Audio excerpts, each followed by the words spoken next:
For we are opposed around the world by a monolithic and ruthless conspiracy that relies primarily on covert means for expanding its sphere of influence, on guerrillas by night instead of armies by day.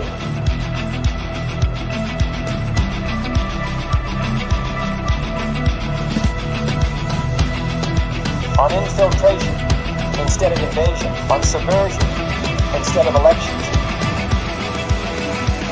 If I were the devil, I'd take from those who have and give to those who wanted until I had killed the incentive of the ambitious. Violence and vandalism is being led by Antifa and other radical left-wing groups who are terrorizing the innocent, destroying jobs, hurting businesses, and burning down buildings.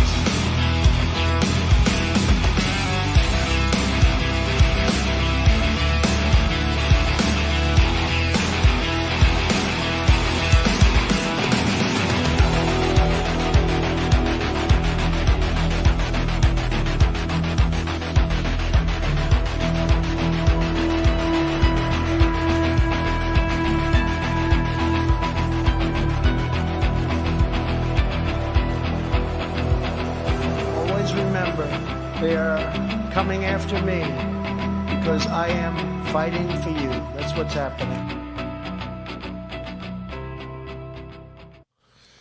Greetings, fellow thought criminals, and thank you for joining the insurrection. I'm Michael Lauber. This is Derek Evans. It's Monday, and it's yet another glorious week in America's new golden age. And man, I really feel like the news just didn't stop over the weekend, didn't even slow down. There's so many things to cover this morning. Man, you're not a kid. And we got an awesome show lineup for you guys here today. As always, guys, like, share, subscribe, all those good things, whatever platform you're watching on. If you're watching live, hop in the comments. I read every single comment. I do my best to give you guys a shout out. And kind of like this, we already got Sean over here in the Getter chat. Appreciate you, Sean, for being here. We got Thaddeus over here in the X chat. We have an awesome show lineup for you guys. And as Mike said, President Trump did more on a Sunday Mother's Day in one day than Joe Biden did in 4 years. So we got a lot to cover. Yeah, or Congress has accomplished since day one of this administration, which we're going to get more into that later. And I guess you got some other breaking news related to RFK Jr. right now. Yeah, actually, let me pull this back up over here because I know that everything probably refreshed, even though it shouldn't have, but it does that all the time. Yes. RFK Jr. Came out, so they're having a press conference right now about the executive order President Trump just signed about the drug prices. RFK Jr. said, "I never thought this would happen in my lifetime. We finally have a president who is willing to stand up for the American people." And then he also says that the pharmaceutical companies donated $100 million to President Trump's campaign and still was not able to buy President Trump's integrity. That is absolutely amazing to even think about. Oh, yeah, agreed. And might as well just go ahead and cover this story now instead of jumping into it further down. But yeah, Trump issued an executive order slashing drug prices over the weekend. I like how this is already getting mischaracterized by our friends in the dinosaur media as all of a sudden Trump is in favor of price controls and blah, blah, blah. And he's going to top down determine prices, which is going to wreck the pharmaceutical industry and cut off Americans' access to new drugs. Well, all he really did with this executive order is told pharmaceutical companies, if you're going to offer drugs at discount prices to these socialist countries in Europe and to Canada and wherever else, you're going to discount to them. Well, we have to keep paying full price and cover your cost for new research and everything else. Well, that's not going to happen anymore. That they're going to discount drug prices to Europe, then we're going to get that same discount here. There's no reason to abuse Americans while they continue to prop up communists all over the world. To me, this is common sense. First, I want to give a shout out to Mama Goose over here in the Getter chat, and then I want to give a shout out to Kelly Song and Dan Dreyer over here in the Rumble chat. Appreciate you guys for tuning in. And we got Smash over here in the X chat. Hope all you guys had an amazing weekend. Look, this is common sense at the end of the day. There's no reason that we're the ones footing the bill, basically subsidizing the pharmaceutical prices for the rest of the world, as President Trump has pointed out. And we're not talking about Cambodia and I don't agree with it then, even for the record, but because these drug prices are affecting our senior citizens and people who are struggling to make ends meet anyways, or they're probably having to miss work and stuff if you're on all these pharmaceuticals as well. I mean, it's the people who probably need help more than anybody in our country right now, and we should not be charging them more so we could subsidize the same things to make it cheaper in other countries. So I love this. I think it's awesome, and go President Trump for this. I want to see the left. How long until a judge comes out and says President Trump has to raise the prices of all your drugs once again? Oh yeah, they're probably working on that right now, and they'll be filing that in whatever circuit court they can judge shop in and get somebody dumb enough to go forward with that. But I'm sure they'll find someone. But yeah, that's the thing. Why are we subsidizing the rest of the world? We continue to do it. They continue to gain prosperity off of the backs of Americans. In this case, yes, it is just drugs for Europe and Canada primarily. And that's the other thing they did clarify too. Like, they're not talking about like if a pharmaceutical company, they have an outbreak of, I don't know, malaria or typhoid or whatever in a third world country, and one of the pharmaceutical companies decides to donate drugs there to help the people. That's fine. That's their purview. If they want to do that, they can. But yeah, it's the financing everything else on the back of Americans. Like, it's just not going to happen anymore. I mean, it's the same theme that we've seen with the tariffs and wanting to restructure trade. No more will Americans be abused to subsidize the rest of the world. We're not going to set up systems where our wealth exits the country just to prop up people that hate us, these socialists and communists around the world. Well, Thaddeus over here in the X chat, Thaddeus says that one of his wife's meds is $700 per month for this medicine. And then, Dan Dreyer brings up over here, he says, we will be, with the executive order of President Trump, we will pay the same as the lowest developed country is currently paying, which is, once again, that's incredible. That's awesome. I don't know, how much significantly it's going to lower. I mean, I know that President Trump has said 50, 60, 70% in some cases, probably more, some cases a little bit less, depending on, the actual medicine. But either way, the prices are going to come down. It's unacceptable that what they've been doing to the American people this entire time, and it just goes to show you how powerful the big pharma lobby really is. That they've said here and knowingly, and everybody knew that they were prosgouging American citizens, and none of our politicians had the courage to do anything about it because they were afraid of becoming a target and not getting reelected moving forward. So this is awesome. The Maha movement is strong. Let's make America healthy again. Let's make America affordable again as well. Yeah, you got that right. Well, and here's the other side of this coin too. I guess it's maybe it's a three-sided coin because I got two things to say. But as the media is whining and crying about this, remember they're getting on 70 to 80% of their funding for these dinosaur news networks comes from pharmaceutical ads. So it's all of a sudden we're cutting into their profits because they're no longer able to pry this extra cash out of Americans' pockets. Then this is probably going to hurt the level of advertising they're able to spend on with these networks. So, and the other thing why they don't want this to roll forward is this is going to be something that's felt on the ground by Americans, especially older, retired Americans that are struggling to pay these high drug prices, even with their Medicaid, Medicare, and MedSup insurance. That they're going to feel this immediately. They're going to know that it came from President Trump through these executive orders. And again, they don't want any positive coverage of President Trump no matter what. And I think that's the real reason why they're out there crying right now. Otherwise, and again, if this were done under Joe Biden, they'd be singing his praises right now. This would be the best thing ever. Why couldn't why couldn't this have been done earlier? It was they say it was President Trump's fault, and that's why Biden had to get things back in the firm where what's the word I'm looking for? Back to where it should be, where Americans aren't paying these high prices to subsidize other countries overseas. Well, as you said, I mean, that should honestly be the next move here is eliminating and preventing these drug companies from advertising on TV. This is kind of going to kill two birds with one stone.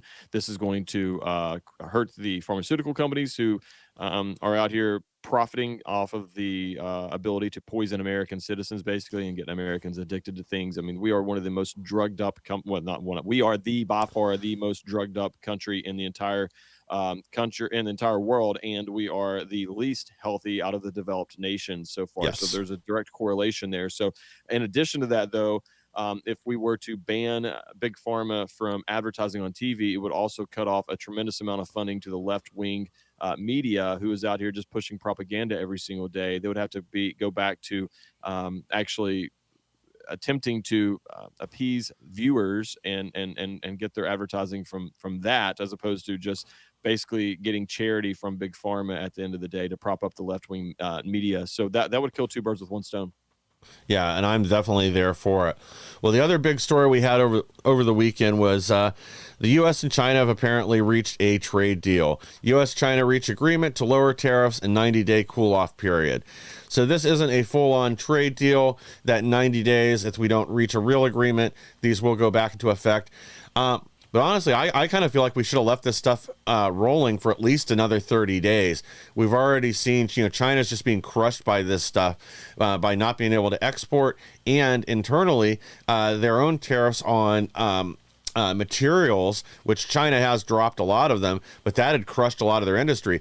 And keep in mind, a lot of the problems within China's manufacturing right now go back to prior to the election. So this isn't just the tariffs, but this is the culmination of bad policy and abuse of the rest of the world for decades.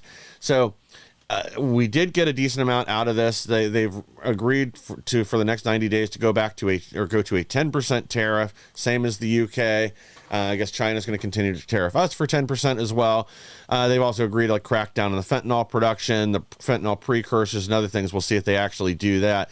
But they might, though, because right now China really is desperate. They're, as we've said over and over again, their economy is just falling apart right now.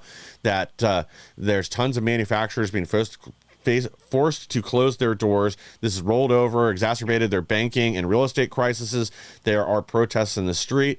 I think we covered this last week, but there's one of these small manufacturing towns. They moved in I don't remember who it is, to manufacture some kind of electronic where everybody works there. Their union for this factory is threatening to commit mass suicide if they don't pay back all the money they owe them in back paychecks. That it's just bankrupted the thousands of employees for this company. And China's got a lot to deal with right now.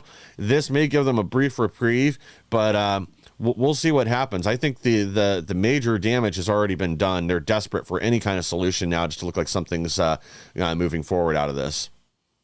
Absolutely. Shout out to Money465 over here in the Getter chat, and FG over here in the Getter chat as well. Appreciate you guys for tuning in. I'll tell you what I think is happening, and I don't know this. I've just, because I feel the same way as you at first. I was like, why the heck are we kind of giving China some breathing room here and attempting to do this when, they're hurting worse than us? And this, I believe, is much bigger than the tariffs. And the reason, hear me out on this. I believe that President Trump is willing to work with them right now, show them some good graces, if you will, and some mercy, I guess would be the proper word. I think that he's doing this because I think his long-term plan is not just the tariffs.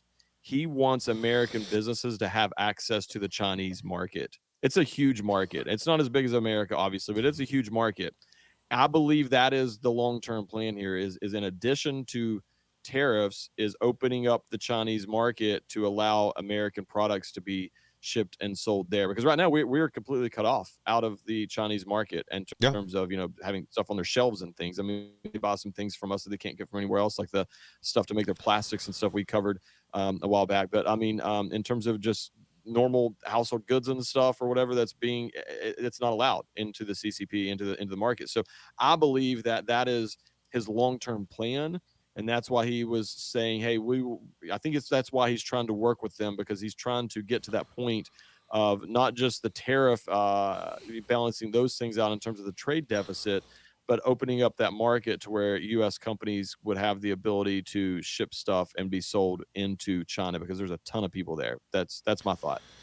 Yeah, and I do think that's part of the plan, is to open up the markets, because as you said, there's very little we sell them aside from like ethane and other construction components, I guess, for things that they produce within China and then sell back to us, essentially. But yeah, opening up that market would be good for us. It would also help with the trade imbalance, and that's the key issue here is getting this giant imbalance of dollars exiting the U.S. going to China, get that under control where there's at least some dollars coming back and getting us to a more even keel with how much money the Chinese are spending on U.S. goods to offset the huge amount that we're spending buying from China.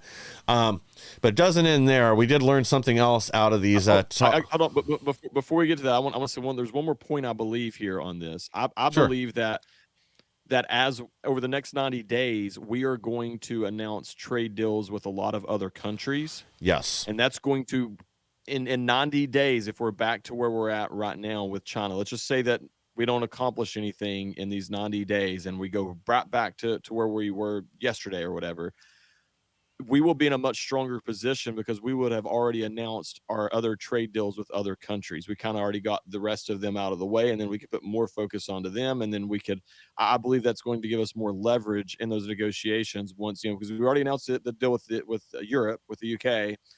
As we start getting some of these other countries and get them on board and get these negotiations or renegotiations, under our belts, that's going to strengthen the position as we get into those conversations with them. Oh yeah, agreed. And I do think you're exactly right, because as we've seen with where we're negotiating some of these other trade deals now, not some of the ones that have not already been completed, but part of this is we're strongly encouraging countries to retake their manufacturing from China and to put up similar tariffs against Chinese goods to what we're doing, to basically shut off the spigot for China, not just here, but around the whole world, so that they won't be able to sell nearly as many goods globally and prop up their economy that way, while taking all the world's money and capital within their borders because of the slave labor that nobody can compete with. So yes, I think at the end of these 90 days, we're going to be in an even stronger position, whether China's come to the table or not. And if we do reactivate all these tariffs, it's just going to crush them even further and speed up the decline of China's economy.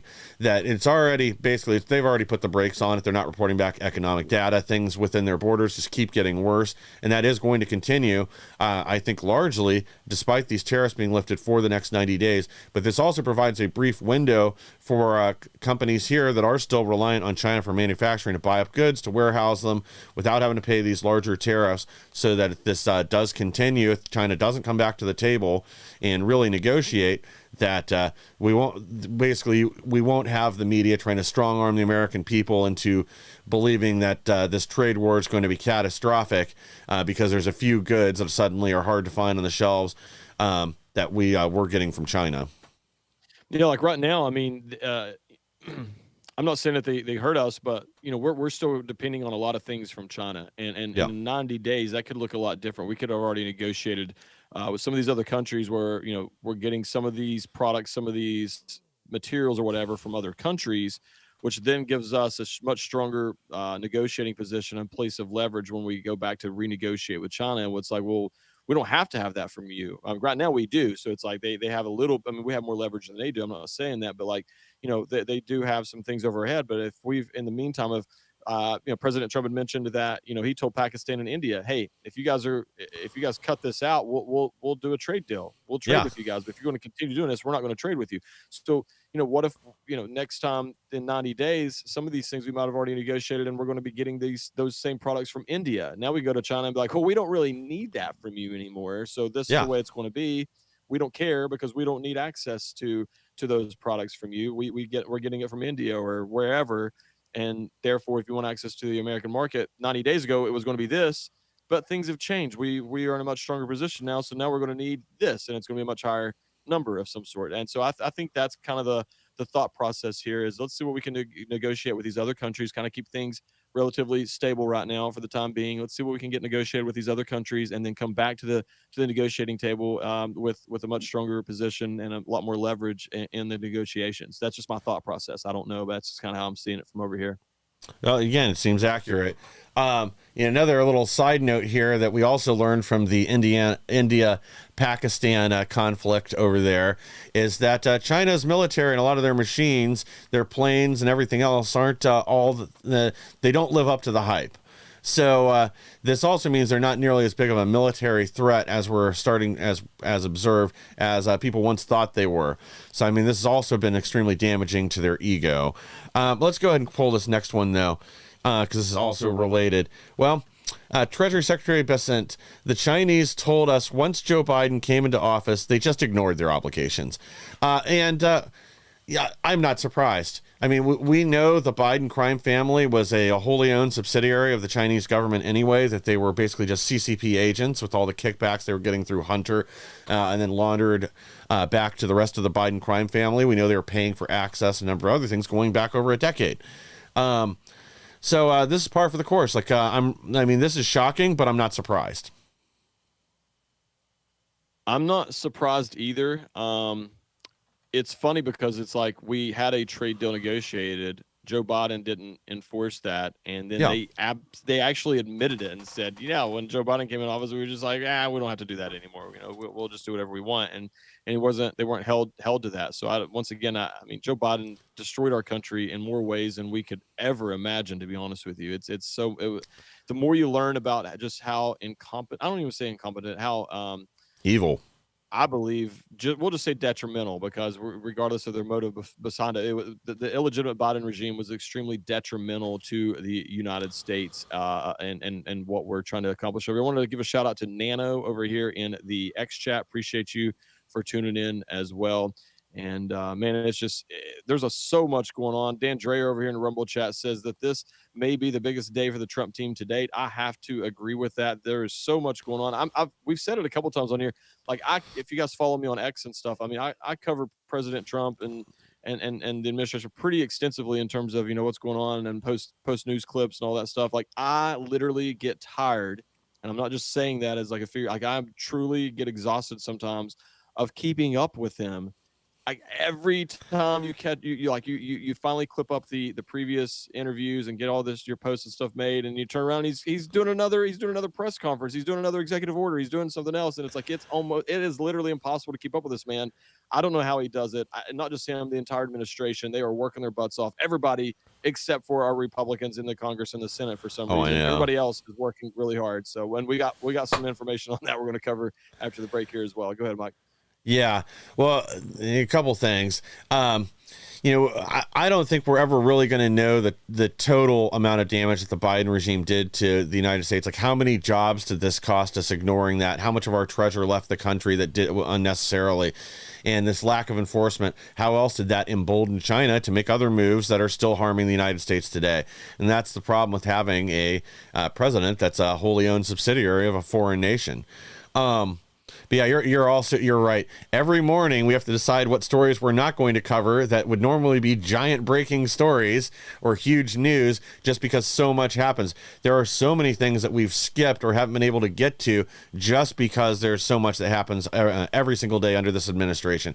Guys, we do have to take a quick break here from our sponsors, and we'll be right back with more. Hello, everyone. I'm excited to announce the next generation of energy drinks, Rev 7. It has no sugar and no caffeine. Instead, Rev 7 uses Go BHB. Go BHB is one of the body's primary ketones, and it provides the most efficient and clean fuel that your body needs. It also helps you stay energized all day with no crashes. Not only that, it produces 3 times more brain energy than sugar, which helps boost your memory, focus, and mental sharpness. It also helps reduce stress and helps balance your mood. Rev 7 does all that while being the best tasting energy drink ever. So go to mypillow.com or call the number on your screen. Use your promo code to save 20% today. I'm so sure you're going to love Rev 7. For a limited time, you get our introductory 3-pack absolutely free. I drink Rev 7 every day, and I absolutely love it, and so will you. Hello, everyone. I'm excited to announce the next gen. Thank you for staying with us. Again, the best way to support our program and all the programs here on X American News by supporting our sponsors. You can go to my store or mypillow.com right now. Use code insurrection for the deepest discounts. You'll be supporting Mike Lindell, all his U.S.-based employees at MyPillow, and all the small businesses that make up my store. So again, use code insurrection to support Mike Lindell as he battles for free and fair elections and to save America. And he has an upcoming trial with some of the machine companies. So they really do need your support there because they've been going after him for years. All right. Well, let's go ahead and dive into the other major story, and we can bash on Congress some more. DHS releases visitation guidelines to shut down Democrat narrative. Says members of Congress cannot break the law at ICE facilities. And we have a video of this, too, of what is clearly elected representatives assaulting federal police officers. Let's go ahead and run this, and then we'll get your take, Derek. That's the girl in the red.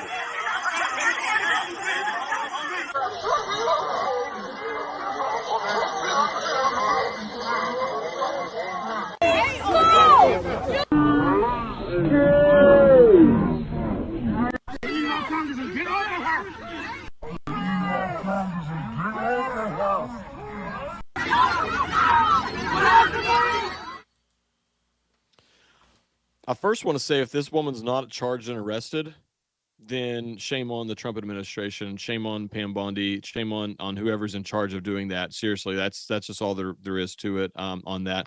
The woman in the red there is Democrat Congresswoman LaMonica McIver, I think is her last name. She's from New Jersey.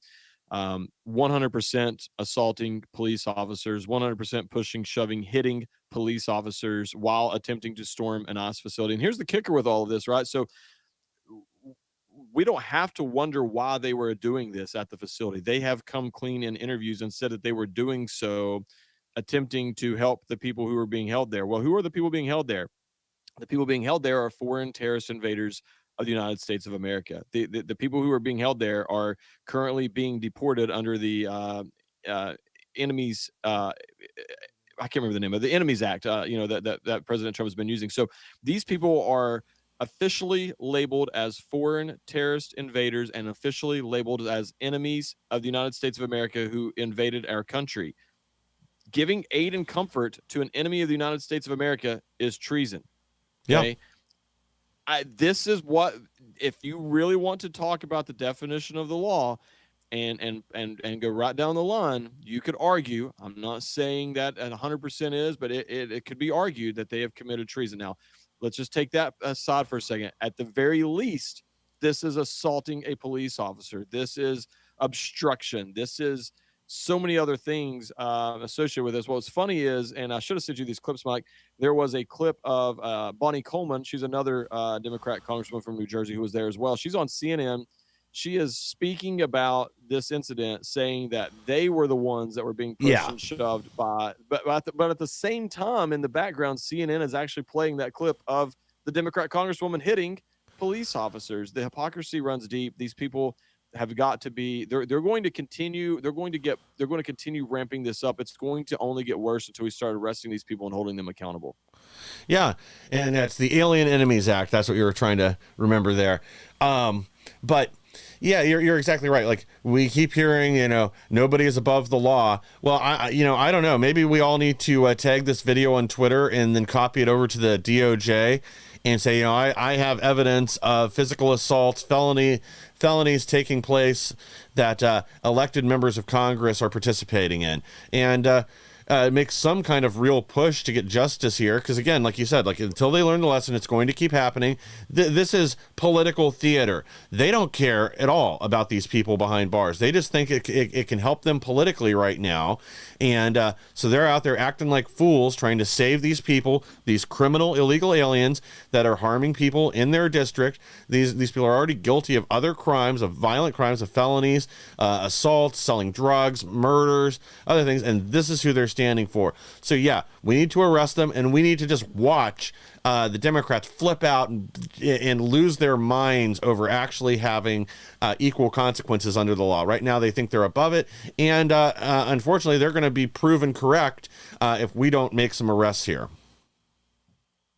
Well, and I mean, look, if you're not going to arrest these people, you're basically saying condoning their actions. I mean, that's Yeah. just all there is to it. That's basically what is going on here, and I will be highly disappointed if there are not charges brought on these people and they're not arrested for their actions. I mean, because if not, then you're saying that they did nothing wrong. Then it's okay and it's acceptable. And then I don't know if everybody saw the clip of AOC as well. She put out a video yesterday threatening um, uh, the Pam Bondi and the Trump administration basically said that if anybody lays a finger on any of these representatives, then we are going to have a problem. That was her quote. And then she says, verbatim says they cannot come for all of us. So my thing is, you know what? I'm so far to the point of wanting to make examples out of these people and hold them accountable and just whack them over the head. She needs to be charged and investigated for obstructing and for threatening federal officials. This is a federal investigation that's going on right now between the feds and these representatives who clearly broke the law by pushing and shoving and hitting police officers. She is making threats to federal agents during a federal investigation. That is threatening, that is intimidation, that is obstruction, that is so many other charges. Charge her, but with that, and make an example out of her at the same time. And this is where we have to go at this point. The time for patty cake politics is over with. The kid gloves are off. We tried to take the high road the very first time, didn't lock up Hillary Clinton and a few others. That's fine. Okay. Yeah, that was a Then they get into mistake. power, and look what they did to President Trump. Look what they did to President Trump's supporters all across the country. If the roles were reversed, that's what they would do to us, and we need Bingo. to turn around and do the same thing to them. I'm sick of it because the difference is they actually broke the law. They arrested people who were praying outside of abortion clinics. Okay, they were targeting parents who speaking out at school board meetings. Forget President Trump. I mean, they raided President Trump's home as well and went through his wife's underwear drawer, for goodness sakes. But these people actually broke the law in clear as day on video. Go arrest them for the laws that they have broken. That's all we're asking. I'm not asking you to go on a witch hunt and make up charges and arrest people. I would actually be against that, believe it or not. But I mean, if we're going to be the party that is, about the rule of law, then Yeah. we need to go arrest these people and hold them accountable for breaking the law. Yeah, bingo. Otherwise, we're just going to get more of this behavior, like we keep saying. And yeah, AOC, she should be locked up with the rest of them for threatening federal officials. Again, like these are clear crimes that they're breaking. These aren't minor incidents. This isn't a parking violation or something stupid where, it would look like just harassment. No, these are real crimes caught on video. There's no talking your way out of them. Arrest these three, arrest AOC, and send a clear message that this behavior is not going to be tolerated, because it is going further down the lines. We also have this story.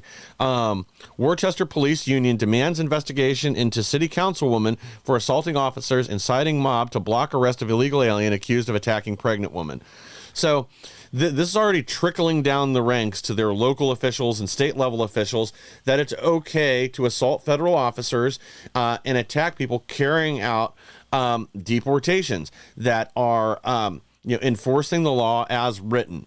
So if we actually were to enforce that, we'll see a lot less of this, a lot less standing in the way, a lot less, judges pushing illegal aliens out the back door in the courtroom to avoid deportation. Now, that judge got arrested, so I don't understand why it is we can't arrest these other state level, local officials, and especially the Democrats at the federal level who are clearly violating the law and obstructing official duties, as they like to say.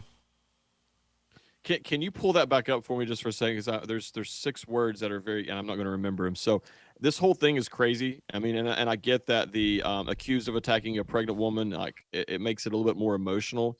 But Yeah. if we want to just be black and white about this, she should be arrested for 6 words in there. She should be arrested for forget even inciting the mob. Okay, she should be arrested for 2 block arrest of illegal alien. That's enough. That right there is enough. If you are attempting to block the arrest of an illegal alien, then you need to be arrested. Simple, period, end of discussion. That's where we're at right now. You can pick your side, pick your team, whatever you want to do. If you are blocking or attempting to block the arrest of an illegal alien, I don't give a crap what that illegal alien has done since they've been here. I don't care if they've committed any additional crimes since they've been here. I don't care if the only thing they've done is being in this country illegally, I don't care if they are the local pastor at a church, and one of the nicest people ever, I do not care. They have to go. And if you're going to attempt to block that, and especially physically, then you need to be arrested. It's one thing if these people want to get on X and social media and be like, we shouldn't do this. I support your freedom of speech. Okay. Yeah. I'm not supporting AOC making threats to federal agents in the process of doing that. But if they, these people want to get out there and do their virtue signaling and feel good about themselves, I support their freedom to do that. I think they're morons, but I support their freedom to be a moron. But if you're going to physically attempt to block the arrest of an illegal alien, you need to be arrested on the spot. There should be no questions asked. She should have already been arrested. We shouldn't even be having this conversation right now. What we should be talking about is how this woman was arrested for doing what she did. Yeah, bingo. Yeah, and you know what? I guess we need to tag Alina Habba, since she has the authority there to file charges in New Jersey and could actually get the ball rolling here at the very least, and then issue arrest warrants for these congressional officials and this lady locally. Yeah, because like you said, like, they're not going to learn. I would strongly encourage them to voice their opinions on Twitter and other stuff, because that's only going to be give us better campaign ads going forward, because the vast majority of the American people support deporting the illegal aliens, all these invaders, whether they're criminals or otherwise, whether they're just here sucking up our resources and taking American jobs and harming American communities. So yeah, I would strongly encourage them. Get out there and voice that opinion as much as you possibly can, because I think that'll be great for us in the next election. But yeah, we no one is above the law. They keep throwing that around when they're talking about Letitia James and other people. So time to see that, live those words in action. That by the end of the day today, these people should be in handcuffs and awaiting their initial hearings. Sorry, I'm blanking on the what that's called, but it was a long weekend. Arraignment, yes. We should be seeing them in handcuffs, frog march, awaiting their arraignment, and then we can just watch all their friends in the media lose their shit because somebody dared to actually enforce the law against their treasured Democrat congressman out there virtue signaling for their base. That's exactly right. That's exactly what needs to happen. And once again, the headlines should be, we should be talking about how this person was already arrested. Thaddeus says it over here perfectly. Yeah. We'd all be in jail if we would have done that. And this is straight up obstruction. That's exactly what this is obstruction to do this. Dan Dreyer brings up a good point too. He says, hoping they are just trying to get the court systems back to order and then the arrests will follow. That's a good point as well. I don't know what's going on here. Who was it? Somebody else just said, where was that? Somebody said Pam Bondi's a joke. I don't know where that was at, in which chat it was. Oh, it was Sean over here in the Getter chat. It says Pam Bondi's a joke. I'm starting to feel the same way on this. Pam Bondi should be banned from doing any news media hits until she's announcing the arrest of some of these people. Like, she should not be allowed to do another media interview until that time, because she loves the camera, man. She loves to be on TV. She loves to talk about what they found, what they're investigating, what could be done, what should be done. Daggone it, just go do it. Just go do it. Let us know when you do it. That's all we want to know. That's all we want. We just want you to go do it. Like, stop telling us about it. Stop talking about it, and just go do it. It's pretty simple. We're not asking a whole lot here. Exactly. You can still talk about it, Pam. You're just going to need to do something first before you can jump on Fox again. We need you to talk about your accomplishments, not about what you're planning. No more hype. Get it done. Well, we also have this. Antifa militants distribute guide on how to destroy infrastructure in domestic terrorism attacks. Well, yeah, this is exactly what we need. Now we have confirmation that they're considering taking out critical infrastructure from internet distribution, power, even attacking water supplies. Well, if there wasn't a time to declare them an official terrorist group, I think it's now, and start arresting them, especially the ones that are holding buildings hostage, attacking college campuses, and everything else, or threatening us to close events on the border up in Chicago. They've already crossed the line from being a protest group to domestic terrorists, but it's in my opinion, at least, it's time to actually give that the force of law and start treating these people like the terrorists they are. You know what? If nothing else, they should be arrested on conspiracy. There's clearly conspiracy here. They're clearly conspiring to to do these acts and to do these things. So why are they? I mean, if we know about it, how the DOJ knows about it? I mean, how are they not at least arrested for conspiracy? You don't have to wait for them to commit these crimes, and Yeah. we know that from everything. I mean, they charged all the J6ers as well as President Trump with conspiracy top charges. I mean, so we know that. I mean, people are sitting in prison right now for a conspiracy. And for the record, I'm not a huge fan of conspiracy. I think that there's a time and place for it. I think it's abused like a lot of other things in this country right now, where people are going to prison for these quote unquote thought crimes, and I think that's being blown out of proportion. But there's a time and place for it, and this would be one of those things where you have an organized group who is actually conspiring to actually, conduct some of these crimes against America. I believe that's the exact reason why conspiracy charges were ever created in the first place. Yeah. And we need to turn around and use that against these people. Yeah, well, a few things here. One, we need to figure out which of their overlords that pay for these protesters decided to start distributing and move them up from violent protest to actual terrorism, or literal terrorism if they're going to be taking out infrastructure. Yeah, you're right. When they were using conspiracy against like J6 protesters, this was for having a chat group talking about going to a protest, not committing violent crimes or overthrowing the government or anything else, just that they were going to attend on January 6th at the protest. And if that's enough for conspiracy, then certainly this is, since they're discussing, violent ways to harm Americans and destroy our infrastructure. And again, we have to believe that these people are going to be willing to do it. I mean, they tried to burn down a library on a college campus just last week. So again, this is basically par for the course. Nobody should be surprised here. And again, it needs to be addressed now before it's allowed to move forward and we do see real violence or real consequences. All right, guys, we got to take one more break, hear from our sponsors. We'll be right back with more. Well, hello, everybody. It's Annie Cyrus. Welcome to my art studio where all the magic happens. This is the station for painting, and that is the station for all the resin art I do. If you want to check out my art, all you gotta do is go to lutfstudio.com.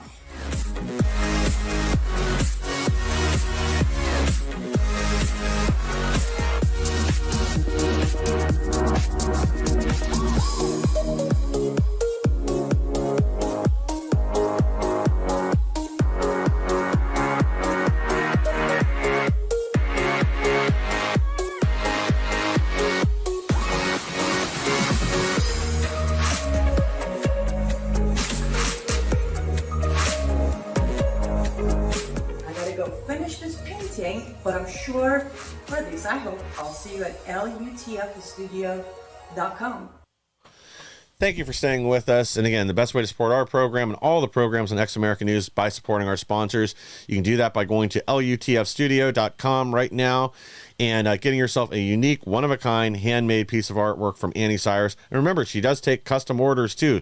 So if you see something on there you like, you can reach out through the email on there and she will give you a price if you want the same item in different colors. Remember, like the patterns and all that are unique. This is fluid art, so it's not going to be a photographic perfect copy of what you see, but it'll have that unique flair and personality that you wanted. Again, that's lutfstudio.com. Go there right now and help support Annie and help support all of us over here at Ex American News. All right, let's go ahead and pull our next story if I can set it up correctly. Here we go. Oh, actually, we already covered this, so make that. Man, I am having a Monday for sure. All right, here we go. So we've talked a lot about the Democrats becoming unhinged, turning on their own, and we started to really see that, well, actually really beginning Friday. GD, these people are just helpless. James Carville calls on Ilhan Omar to start her own political party and quit hating Whitey. And then we also had this. James Carville, Ro Khanna blast Ilhan Omar over resurfaced statements claiming Americans need to fear white men. So, we've talked about this numerous times, that this is something that only plays to their base, only plays to these blue-haired moonbats out there that are driven by hate. They're not really even driven by ideology. They're driven by hate.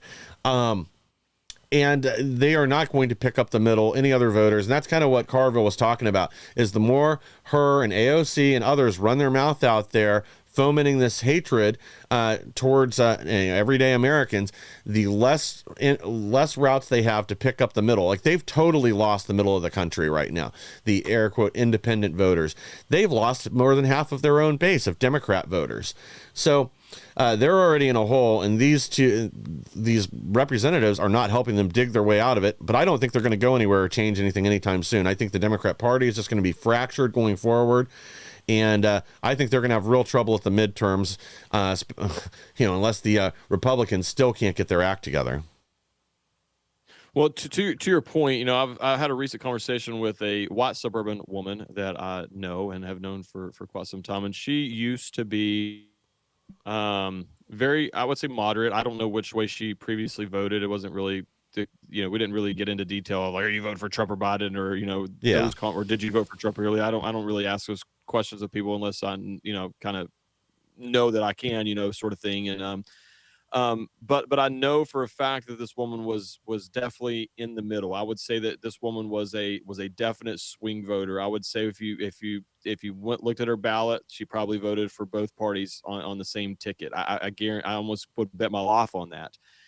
And I had a conversation with her over the last week, and it was very clear she is a full-blown MAGA Republican at this point. I mean, there's no doubt about it. Like, she would never even think about voting for a Democrat today. And that's just all really happened in the last 8 years, roughly 6 years. Yeah. And so to your point, I mean, if they're losing people such as that, and when I say losing them, I mean, I'm telling you, I would be, there's no way that she would, I mean, after our conversation, I mean, I didn't ask her, but I could tell by the things she's saying. Like, she's coming out, she's attacking the Democrat Party. She's talking about how disgusted she is by them with the trans stuff, with the racism, with all these sorts of things, like the DEI, like she is done with the Democrat Party. And I can only imagine how many others out there are in that same exact boat. I don't care what the polls have to say. I kind of take mine on real world experiences of speaking with people, interacting with people. And so that's incredible. But it's funny with Carville, though. He's fine with the Democrats hating everybody but him. Basically, yeah. He's only upset because she hates white men, and he's a white man. That's it. And on that same note, keep in mind, today is supposed to be the day that the Democrat Party, the DNC, has their meeting as to what they're going to do about what's the little dweeb, David Hogg. David Hogg. Chair. Today's that day. I forgot about it. Today's that day where they're going to meet to discuss that, because you have some Democrat women who have filed a complaint saying that he needs to be removed from his position as vice chair because he is a white man, and it should be going to a person. No joke. They said it should be going to that he skipped over 2 or 3 women of color, and they need to have another vote on this and kick him out, basically. So it's funny watching the left completely eat their own in every aspect right now. I love it, and I'm here for it. Exactly. It's pure cannibalism, and I strongly encourage it. But yeah, you're exactly right. Like, and I've had similar experiences talking to other, like, former Democrats that I know, that now that they've stepped out from that cult and they've left after this last election, what they've witnessed since it is, like, only reinforced those beliefs. And I have to think that it's probably making other, former Democrat voters question whether they can support them in the future. Because let's also remember, like, we don't necessarily have to flip them all to Republicans. If they're just not willing to go out and vote for the left, that's a victory too. We get 2 points if we convert them over, but we still got 1 point if they're so that they're so upset with the Democrat Party that they refuse to go out to the polls to support them. Even if they can't vote Republicans, that's still a win. So we need to take that. Well, we'll go from winners to losers. Totally worthless. GOP-controlled House and Senate sent fewer bills to GOP president than any Congress in the previous 70 years.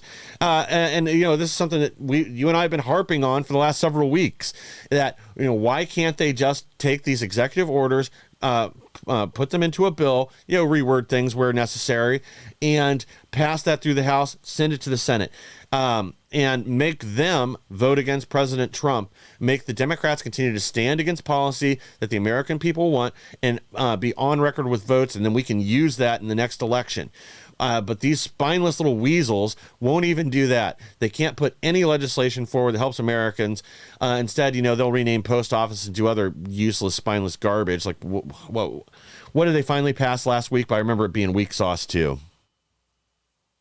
I don't remember exactly what it was, but we've been talking about it. I've said it from probably after the first week or so of President Trump's administration. I've been talking about it on this show and X and everywhere else that their goal is to run out the clock. That's what they're doing right now. It is these Republicans do not agree with the Trump agenda either. They tell everybody that when they're running for office, they raise a lot of money and spend a lot of money telling everybody that they are, the Trump advocate in the race. But when it comes to time to do something, they don't want to do it, and they don't have the guts to actually vote against President Trump because they don't want to lose their seat in office. They're trying to wait President Trump out. Basically, they're like, in 4 years he's done. We can move on and go back to being the globalist uniparty, warmongering neocons, pieces of crap Republican Party. That's what they're trying to do, and so they are waiting him out. They're going to give us a few wins. That's why they did 5. They can't do 0. 0 would be like unbelievable. Yeah. But so they did 5.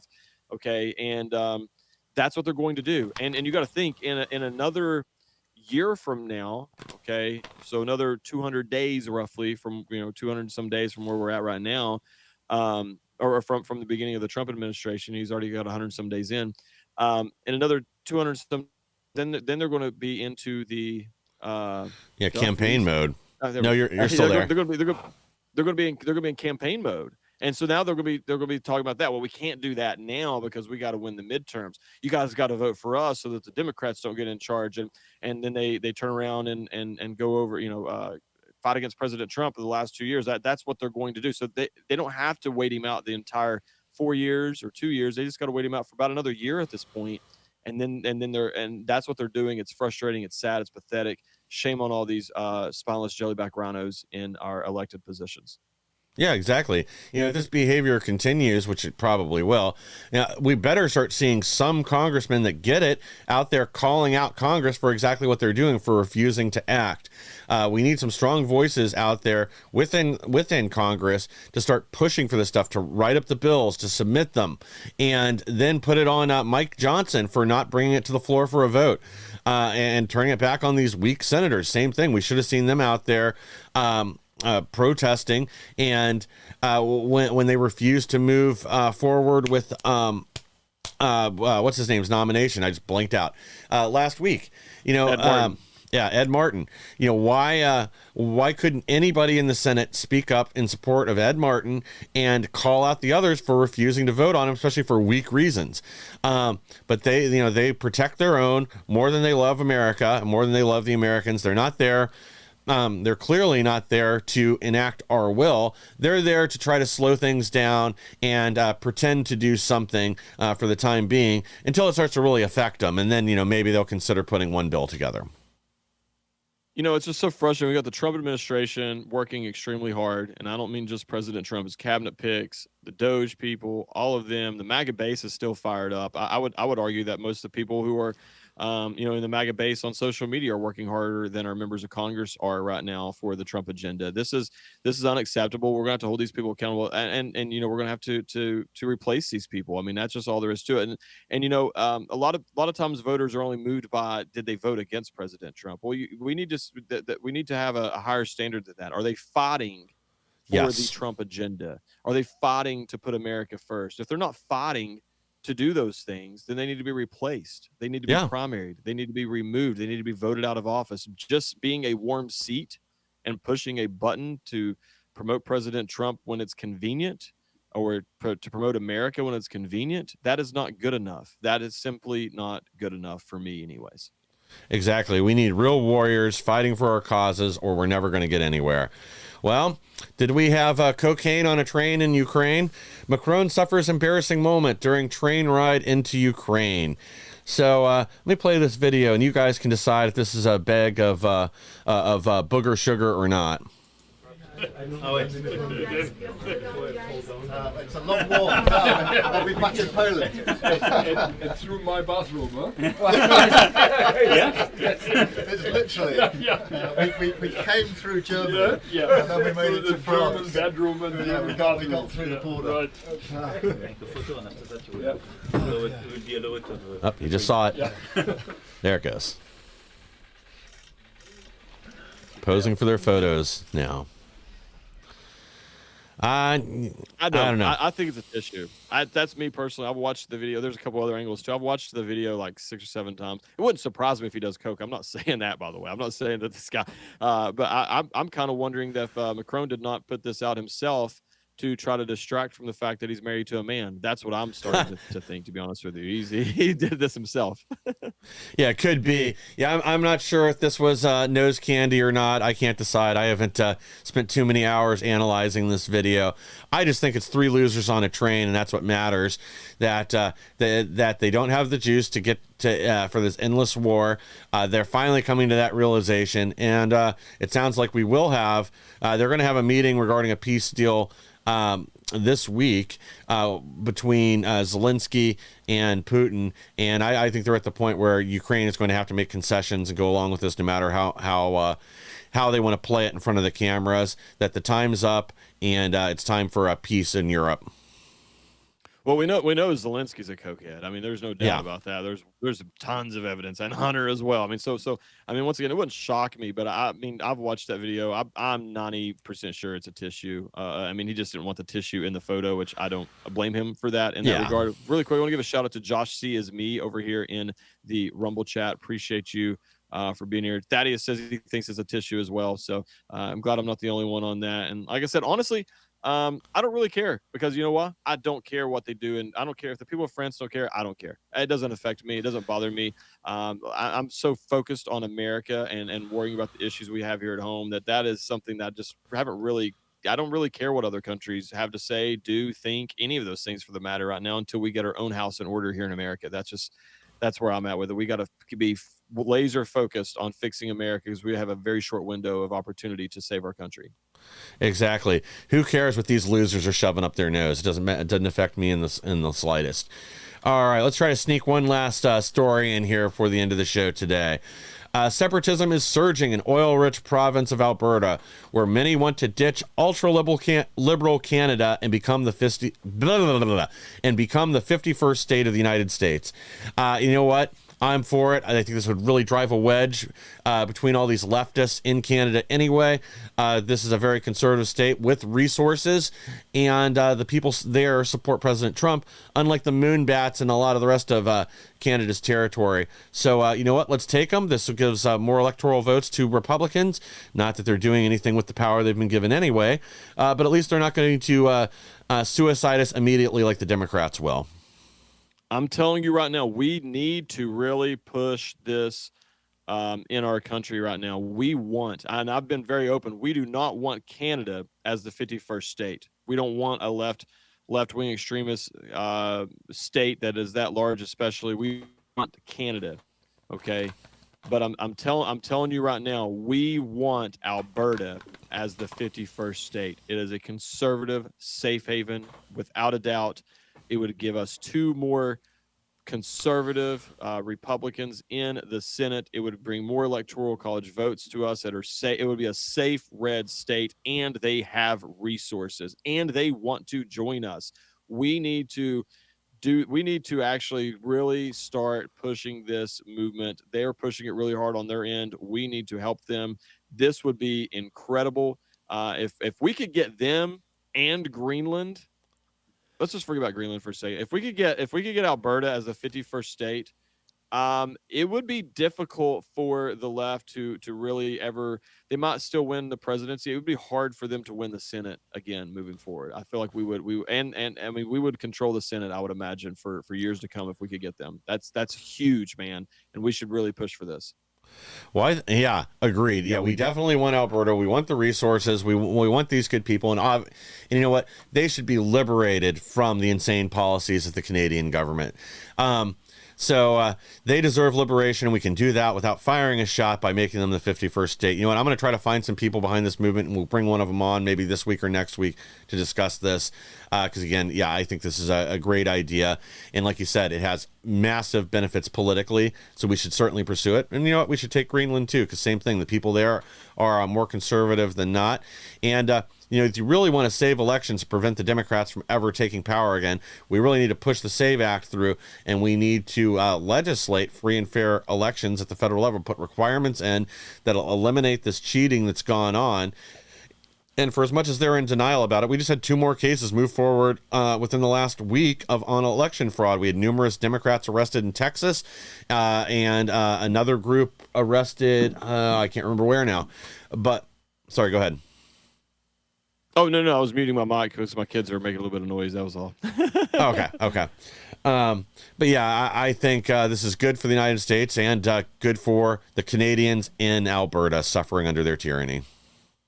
Yeah, well, awesome. This is one of the reasons I love the comments and stuff as well. Thaddeus had asked, what is the Muslim ratio of Alberta? And Tess Charlotte to the rescue over here in the chat. Tess says that according to the 2021 census, Muslims accounted for 4.8% of Alberta's population. So there's no danger there as well. I mean, it's a little bit more than what we'd obviously like, but still, I mean, we've got our own issues here in America in that regard as well. We shouldn't let that stop us from getting Alberta if they want to join us. And we got our own issues on that as well right now too. Exactly. So, and we can just help them relocate to Ottawa where they'll fit in better with the rest of the population and be more at home.